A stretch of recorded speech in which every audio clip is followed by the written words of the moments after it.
Copyright disclaimer. Under Title 17 U.S.C. Section 107, allowance is made for fair use for purposes such as criticism, comment, news reporting, teaching, scholarship, and research. Fair use is permitted by copyright statute that might otherwise be infringing. Non-profit, educational, or personal use tips the balance in favor of fair use.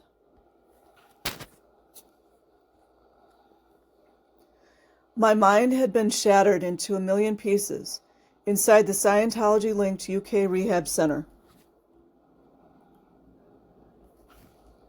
It's listed on the NHS website and claims to be a world leader in tackling substance abuse, but there is a shocking side to the Narconon addiction facility, as our 9-month investigation reveals. By Shanti Das, dated 3 February 2024. In a secluded compound in the Sussex countryside, surrounded by fields of sheep, sits an addiction center marketed as the friendliest rehab in the UK. That's your sign to run, guys. Each year, a stream of people arrive at its gates, pass through neatly tended gardens, and enter a grand white mansion, hoping to get drug-free for good. The charity that runs the facility, Narconon UK, says it is a world leader in tackling drug and alcohol misuse, claiming results superior to its rivals, Super Scientology right there, through a sauna, detox, high vitamin doses, and psychological exercises. Its credentials appear to stack up. Narconon is listed on the NHS website, included in council directories, and displays a good rating from the Care Quality Commission in its marketing alongside dozens of testimonials. Narconon gave me my life back, says one smiling client. It's a propaganda. But behind the glossy image, there is another side to the story. A 9-month investigation has uncovered allegations of safeguarding failings and psychological abuse at Narconon's premises in Heathfield, East Sussex. It also suggests that despite reassuring clients it is independent, the rehabilitation program is more closely entwined with the controversial Church of Scientology than it lets on. You see, guys, it's where they harvest their new victims. Vulnerable, elementary schools, prisons, rehab centers. When everybody's, when a person is down and they're looking for someone to help them. Sick. In interviews with The Observer, former patients and staff described how people seeking help were put through intensive mental exercises, drills, similar to methods used in Scientology's auditing process. In some cases, they took part in these repetitive drills for so long, it's a mind control, while in vulnerable states due to their mental health or prior drug use, that they would go into hypnotic states. That's the brainwashing right there. I was actually just reading about the hypnotic states and hypno rhythms in Outwitting the Devil. Really good book. They would go into hypnotic states, become paranoid, or break down or suffer other extreme reactions, otherwise known as psychosis.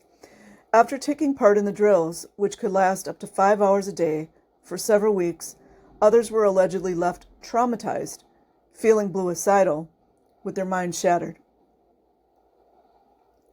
One former Narconon staff member, racked with guilt over their part in the operation, claimed they watched people break during exercises they likened to obedience training. The allegations and evidence gathered in undercover calls also suggest clients were admitted to the rehab despite histories of mental illness and were misled about the extent of Scientology's influence. Yet, despite attempts to raise the alarm, including 19 complaints to the CQC, the watchdog responsible for overseeing substance misuse services in England, the facility has not been inspected for 8 years. Money talks. And has never been assessed to ensure it is safe. The regulator says Narconon's alternative approach does not fall within its remit, so it has duty to investigate. The Department of Health said it was a matter for the CQC. So who is accountable for safeguarding vulnerable people at unregulated rehabs? And we all know there's some real serious issues going on with rehabs, especially the teenage ones. Unregulated rehabs such as Narconon. And how can a facility accused of abuse, linked to one of the world's most controversial movements, have been allowed to operate for years with no formal oversight at all? Launched in the U.S. in 1966, Narconon is billed as a holistic, non-medical, and secular approach to rehabilitation. It doesn't work. Its residential program is based on the belief of L. Ron Hubbard, he's a convicted felon, Scientology's founder, that toxic drug residues lodge in the body long after use, creating a biochemical barrier to spiritual well-being.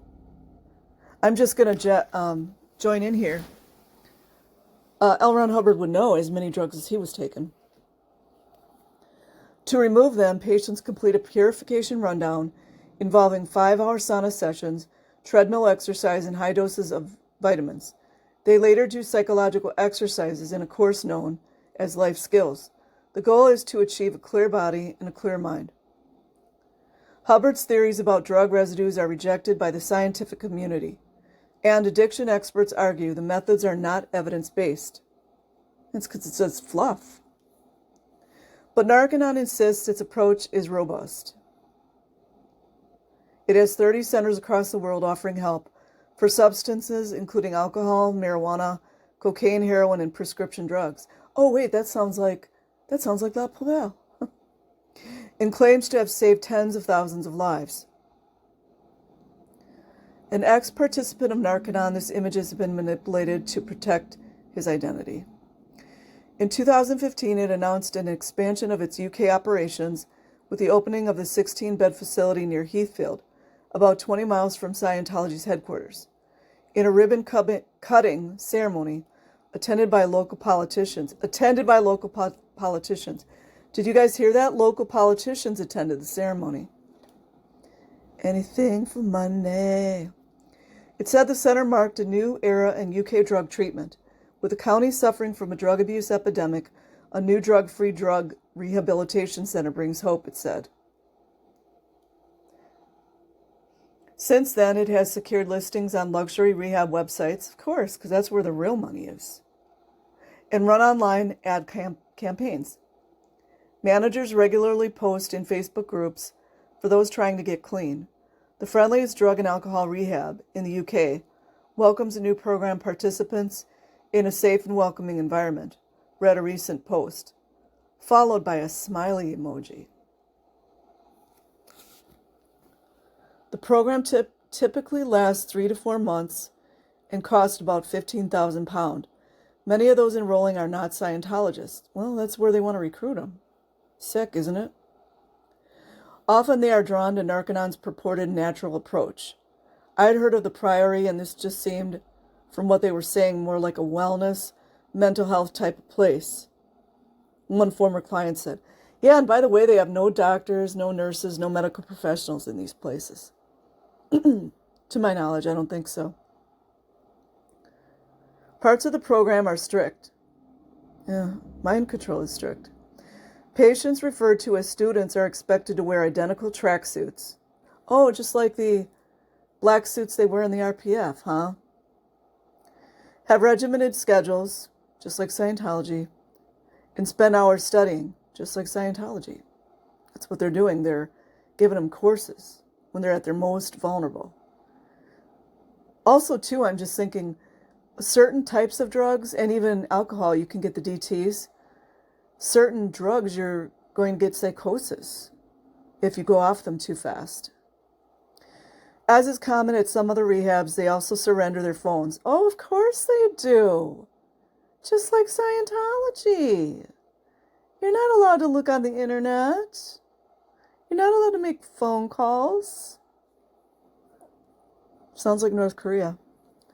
Upon entry and cut off contact with the outside world. Isolation, just like narcissism, save for pre-approved calls or visits. They had a duty of care to look after me, but it messed me up badly.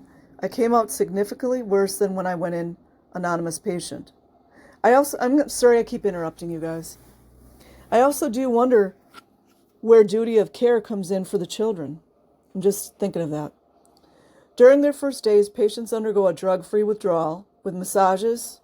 Let me say that again in case you guys didn't hear it. During the first days, patients undergo a drug-free withdrawal with massages. Could it be the children doing the massages? Assist, and no medicine such as methadone to wean them off.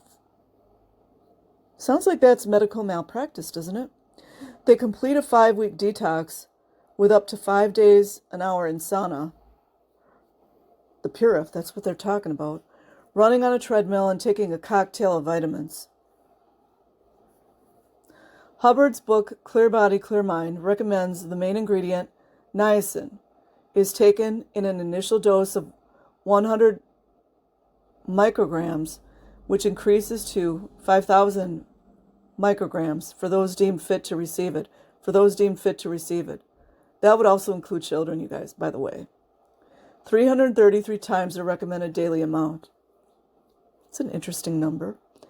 The NHS says high doses of niacin can cause skin flushes and over long periods liver damage. The approach has previously been linked to reports of adverse reactions. No.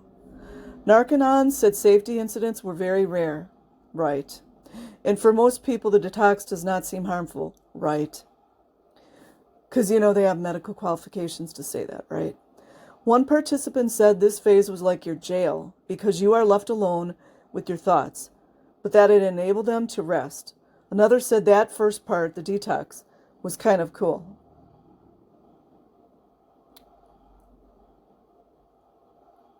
It's going to be interesting to see when some of these doctors and nurses start speaking out about this stuff. Can you imagine how many people have been rushed to the emergency room and in very dire state and or dying on the scene because of these things, through Narconon or just in general Scientologists. Like they love to dump their elderly, sickly people to the ER to, take their last breath so they don't have liability. Isn't that horrible? During the next phase, the intensity ramps up. Participants take part in psychological drills, which Narconon says are intended to ground them in the present moment.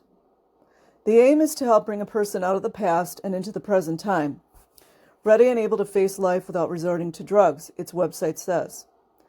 9 people with knowledge of Narconon's operations gave corroborating accounts of how participants were in pairs and required to follow or give commands. Touching or pointing to items, that's touch assist. Or standing up and sitting down repeatedly. I think those are the locationals they talk about. One former staff member described this phase known as the objectives as gruesome. There are certain criteria the addicts need to reach, but you are not even told what they are. They can't tell you how long the session will last. It's just touch that, touch that, touch that, touch that.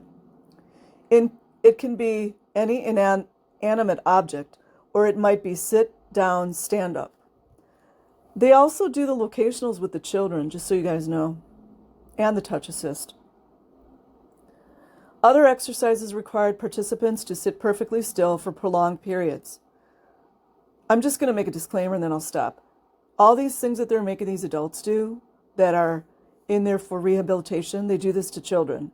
In case nobody knows, now you fucking know.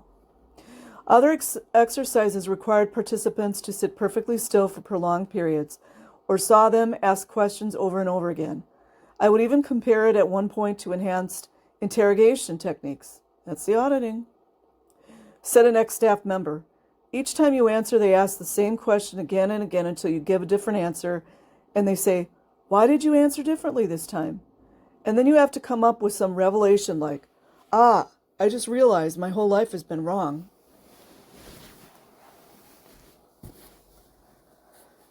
To move on to the next stage, students must meet criteria such as demonstrating equal responses times between completing commands or having an epiphany unprompted about their behavior or life. Sessions were monitored by a senior staff member, often Scientologists, who would ensure compliance, and decide when the exercise was completed in line with Hubbard's writings, which ex-staff said were treated like the Bible. Sometimes people would sometimes be stuck on stages for days because they didn't understand what they were expected to do. Oh, who else talked about that?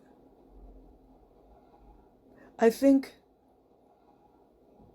Louis Repetto talked about that in some of the security checks or the auditing. I can't remember. If participants ask questions, they got no reply. It is ignored. There's no input whatsoever. The only thing missing here is the cans, you guys. I don't know why they don't have the cans out.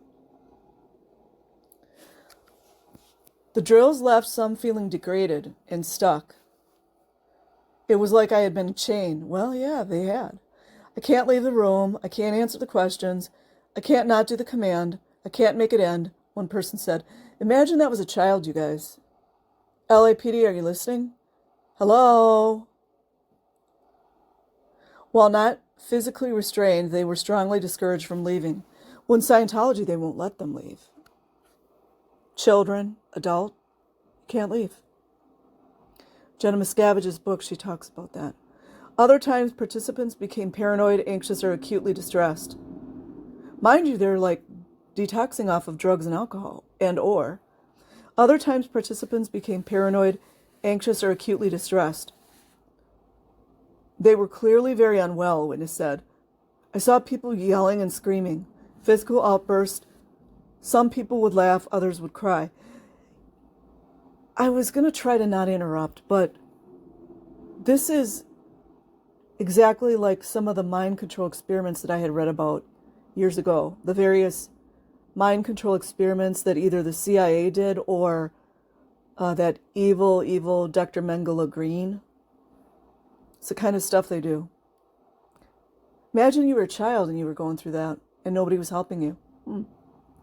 Several witnesses described how people would go into hypnotic or trance-like states, spacing out. It's disassociation. Or experiencing deep personalization. That's really bad, you guys, in my opinion. They taught me that usually you go through these exercises until you get to a point where you feel that your body doesn't belong to you. That's where they're interjecting the programs. You might see yourself from above, one person said. That is so bad, you guys. So they're traumatizing them so much that they're disassociating and separating their psyche from their body. I don't think most of the Scientologists know that that's what's happening, but that's exactly what's happening. It's trauma-based.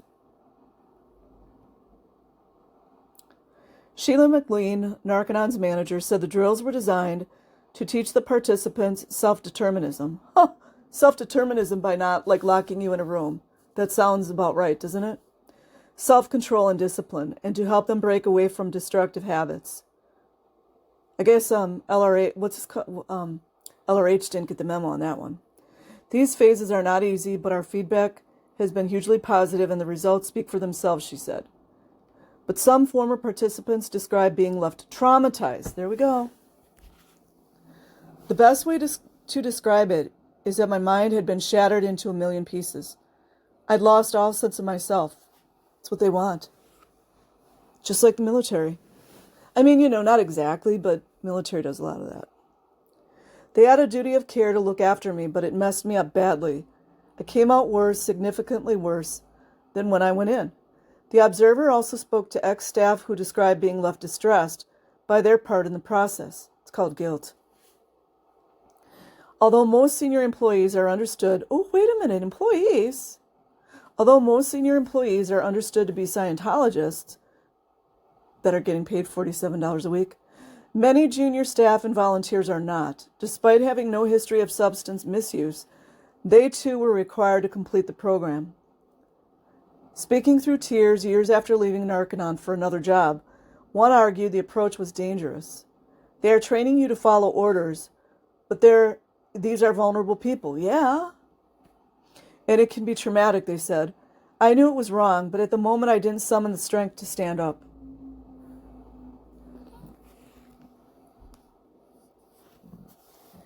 Independent experts said the drills were reminiscent of a military boot camp. Huh, what'd I say?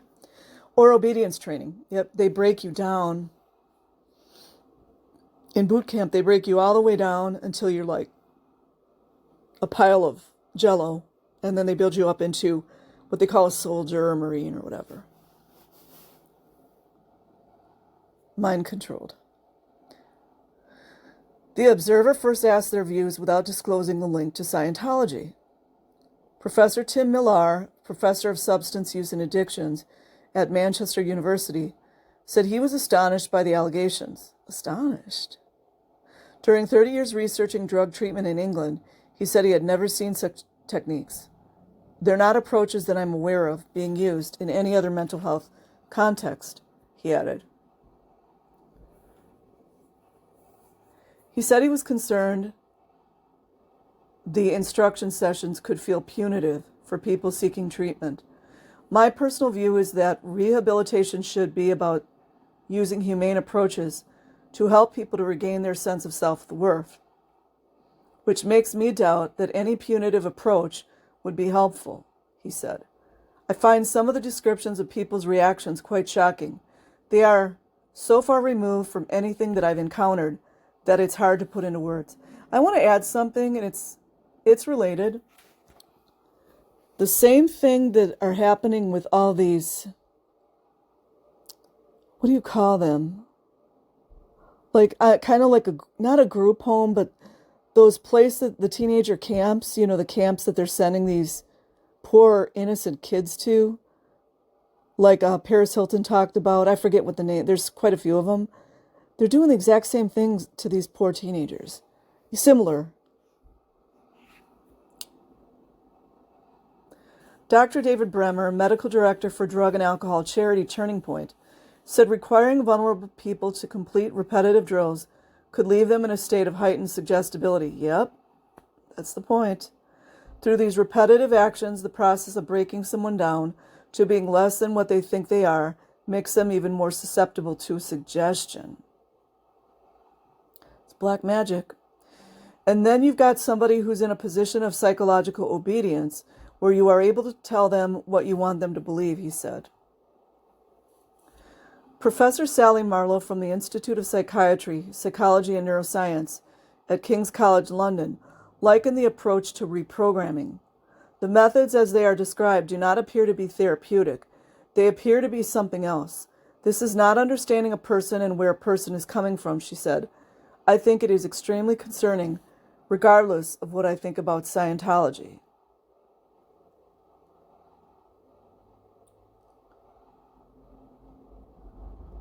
And that's Janet Laveau, the managing director of Scientology UK. You know what that means, you guys? That means she's good at cover-up. It's a fact. Participants later took part in a life skills course where exercises included writing down everything bad they had ever done. It's blackmail material. And handing this to Narconon. People who spoke to the Observer said this left people feeling exposed. Yeah, that's what they want. It's like they're poking around in the darkest corners of your soul, an ex-staff member said. They said they believed the program could be beneficial for some, but often believed it did more damage than good. I wonder how many of those people that go in there become Scientologists.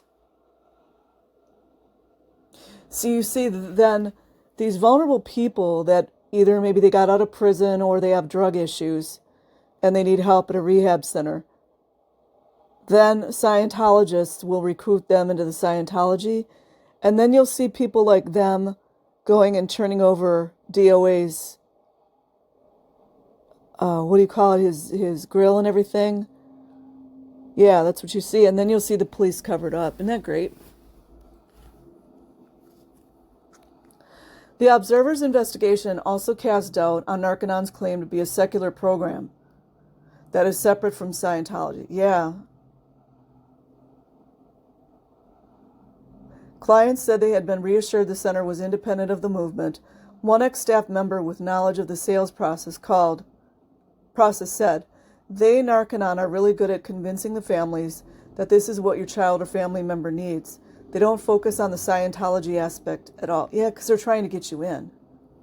That's the baiting. But the two are closely entwined. The International Association of Scientologists is the principal funding source for the Narconon Trust charity, which owns Narconon's Heathfield premises and supports Narconon's work in the UK. Several senior Narconon figures are Scientologists.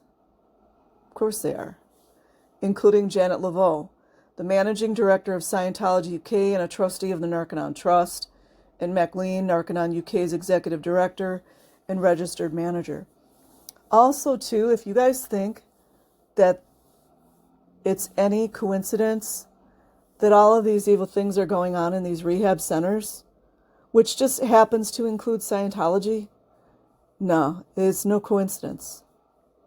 If you guys go study what happens in more black diabolical magic, you'll understand a lot more. Scientology beliefs also appear to influence Narconon's approach. Participants are allegedly told they cannot take part if they are on psychiatric medication. Yep, consistent with Scientology's belief that psychiatry is harmful. Henceforth, there's a lot of psychosis that happens too, you guys. Just go look into it. I wonder how many of these innocent people coming in there for help have died due to psychosis, or I've read quite a few articles on people that were in there trying to get help and were taken off their medications like immediately, had a psychosis, had a psychotic break, and tried to bluicide themselves in various ways. And a lot of them go back and sue later. Some of them win, some don't. Because Scientology doesn't want it out. But guess what, Scientology? It's out now. Scientology belief also appears to influence Narconon's approach. Participants are allegedly told they cannot take part. Oh, I already read this. If they are on psychiatric medication. Anyways, I'm going to skip to the next. Meanwhile, Narconon's psychological drills resemble methods used in wider Scientology. Scientologists believe spiritual beings known as Thetans infest every person's body through a process known as auditing. They believe that they can bring these Thetans under control, helping people on a path to spiritual enlightenment. You're helpless here, and the only way out is blind submission, or lose thousands of pounds. Anonymous patient.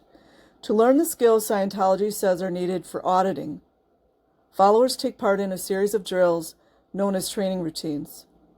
Scientology materials show these include giving and receiving directions, sitting still for prolonged periods, and repetitive questioning, much like in the Narconon drills. U.S. campaign group Narconon Exposed has argued the two are closely linked, claiming the Narconon objectives are a religiously based doctrine and practice with absolutely no clinical relevance to drug rehabilitation. Narconon denies this. The link raises the question of whether participants are exposed to Scientology methods without informed consent. Without informed consent.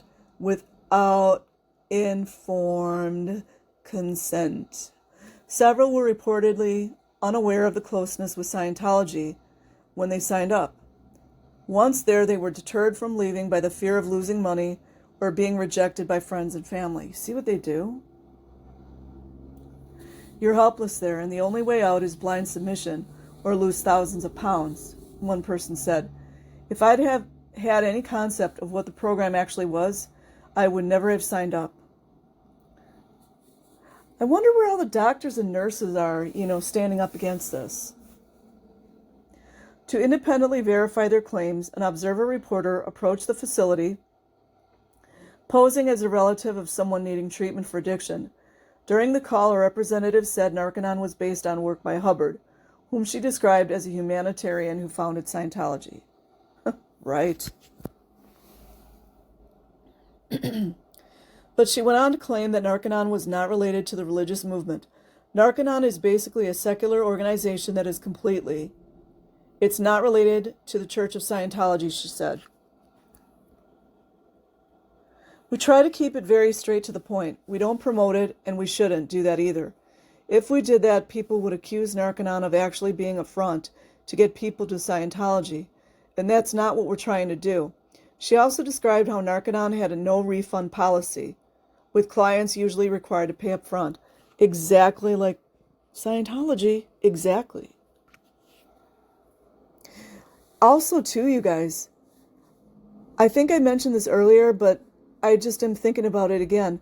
How many people have unalived themselves in these places or died of either withdrawal, because it's extremely dangerous for a person to just withdraw from certain drugs?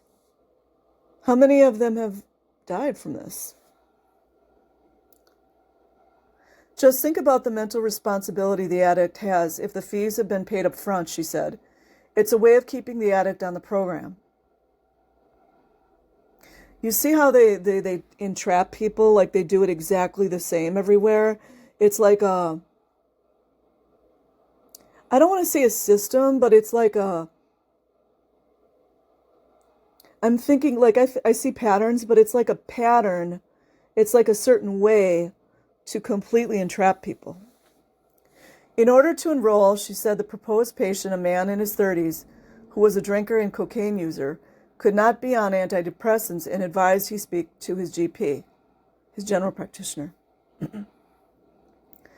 Asked what to say, the Narconon representative said, I think it has to be a decision that is communicated. He should go to a GP and say, this is a coaching, I have made a decision. I want to do alternative or natural remedies. I would like to come off this medication. How do I do it? It's kind of a business in a way, she added. Doctors prescribe medication. That's what they do. They're so informed, aren't they? In an emailed statement to The Observer, Narconon UK said it had a proven track record of successful rehabilitation for substance addiction over 5 decades. More lies. It denied downplaying its link to Scientology, saying it was open about its link to Hubbard. Deny, deny, deny. It did not deny similarities between the Narconon program and Scientology methods, but said Hubbard's approach had a positive secular application. Before being admitted, participants are sent to see a GP familiar, probably a Scientology doctor, with the program. Concerns have been raised that these assessments were not thorough and that the focus was on physical rather than on mental health. Narconon disputed this and said it had a policy of refusing people with a history of psychosis, extensive psychiatric treatment, or bluicide attempts. You see, that's their liability. They're trying to snake out of it. I just mentioned that. Go look. You guys can go do some research. Check how many people have off themselves in these places. Not just the Scientology ones either. A spokesperson also suggested people had concealed their histories of mental illness upon joining. Another liability clause there, see? Denied advising people to come off medication to join the program. Said participants' health was closely monitored and said those with addictions that involved dangerous withdrawals underwent medically supervised withdrawal elsewhere first. You see how they're trying to snake out of everything? MacLean, Narconon's registered manager, said it was deeply regrettable that some people did not get on with the methods the program employs. Even the best run services have their critics, she said. It's all like this canned language they use. It's just, I'm sure they don't even realize they're doing it, but it's all canned. Doesn't even sound organic. She added, we are running a program for people with self-harm issues who are seeking to break down deeply entrenched habits, through L. Ron Hubbard, which is not easy to do, and we do not pretend it is. I'm sure she has no medical credentials. The vast majority of people who come through the program really benefit from it and are very happy with the outcome. That's what they always say. Narconon shared a folder of testimonials from ex-patients who say it transformed their lives. Right. Propaganda. But the allegations raise questions over why the facility is not subject to the same regulatory scrutiny that other rehabilitation units receive. Yeah, maybe you should ask those politicians that were endorsing Scientology. Why do they get special rules? Ching, ching, ching. Records released under Freedom of Information laws show the Care Quality Commission has received 19 complaints about Narconon, including concerns about its methods and links to Scientology. However, it has not formally investigated 14 of these. Of course they didn't. Cha-ching, cha-ching, ching, ching. Doesn't matter that your brother passed away because of these people. That doesn't matter. Received since 2019, claiming it has no duty to investigate and that the complaints are outside of its remit. Oh my God. That doesn't sound like UK, man. Hail Satan. There is no evidence to suggest the service is providing regulated activities for which they are registered. CQC spokesperson. CQC guidance says services providing accommodation with substance misuse treatment are providing a regulated activity and must be registered for this, adding that this includes a range of interventions such as managed withdrawal or detoxification or a structured psychosocial treatment program. But a CQC spokesperson suggested Narconon's program did not meet these criteria because the approach was alternative and did not involve medication. There is no evidence to suggest that the service is currently providing regulated activities for which they are registered with the Care Quality Commission, and therefore they remain dormant at this time, they said. That sounds like a bunch of mumbo-jumbo. Gaslighting. Despite its program being unregulated, Narconon continues to display a previous CQC good rating on its website. Records show the rating was from a 2016 inspection which covered the facilities, personal care, and the safety of its sauna and vitamins, but did not judge the effectiveness of its program. The CQC report did not include details of the psychological drills or mention Scientology. Of course it didn't. Of course it didn't. Cover up at its finest, man. Former clients said they had been reassured by the CQC stamp of approval, believing it meant the program was being actively monitored. We did our research and it all looked above board, one said. They added that they were flabbergasted. Narconon had been able to accept vulnerable people for years without regulatory oversight. Dr. Bremer from the Turning Point Charity said, "We need better regulation." Cha-ching, cha-ching, ching, ching. I need one of those cash registers. Sound thing. Another former Narconon participant, who we have chosen not to name, said his time there left him in a dark place. He has a history of severe mental illness, including psychosis and depression, but says he was permitted to complete the program regardless. Oh. For the love of money. It left him feeling pressured and increasingly paranoid until he eventually suffered what he describes as a psychotic episode. Since leaving, he has received professional help. Looking back, he believes he should not have been admitted at all. A note on his entry form stated he was emotionally unstable, but he was accepted anyway. If Narconon's program is able to continue running unchecked, he fears others may be at risk. I think they prey on people at their most vulnerable, he said. Yep, that's what Scientology does. They go to the third world countries where people are in dire poverty or just really having difficulties, and then they go and they harvest people. It's exactly what they do.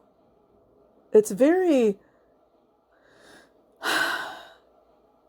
It's like satanic, It's like dark energy. Okay, and then they ask kindly if you would like to donate. This was from The Guardian. So if you guys so choose to donate per month. If I start to read a lot of their articles, I will, but I haven't read that many. So anyways, you guys, that's it. I will put a link in the description. Like and subscribe if you choose. Have a great day or night. Peace.